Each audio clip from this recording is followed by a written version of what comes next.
মিয়ানমারের রাখাইনে সাম্প্রতিক সহিংসতায় বাংলাদেশে নতুন করে ৮০,০০০-এরও বেশি রোহিঙ্গা প্রবেশ করেছে বলে জানিয়েছেন প্রধান উপদেষ্টা অধ্যাপক মোহাম্মদ ইউনূস। মিশরের কায়রোতে মালয়েশিয়ার উচ্চ শিক্ষামন্ত্রী ডক্টর জামবরি আব্দুল কাদেরের সঙ্গে বৈঠকে কথা জানান তিনি। এ সময় রোহিঙ্গা সংকট নিরসন ও আসিয়ানের সেক্টরাল ডায়ালগ পার্টনার হিসেবে নানা বিষয়ে ঢাকাকে কুয়ালালামপুর সহায়তা দেবে জানান ডক্টর কাদের। এছাড়া মালয়েশিয়ার বাংলাদেশিদের নিয়োগ, উচ্চশিক্ষার ক্ষেত্রে সম্পর্ক সম্প্রসারণ, রোহিঙ্গা সংকট এবং আসিয়ানে বাংলাদেশের যোগদানের সম্ভাবনা সহ দুই দেশের পারস্পরিক স্বার্থ সংশ্লিষ্ট বিষয়ে কথা হয় এই বৈঠকে।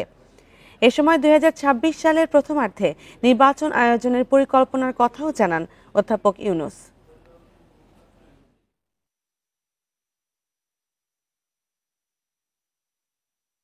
অনেক রিজিওনাল, অনেক বায়োলেটারাল আমাদের সাথে যে তাদের যে মিউচুয়াল ইন্টারেস্টের যে জায়গাগুলো আছে সেগুলো নিয়ে কথা হয়, রোহিঙ্গা ক্রাইসিস নিয়ে কথা হয়, আমাদের ইলেকশনের টাইমলাইন নিয়ে উনি ওদেরকে একটু কথাবার্তা বলেন।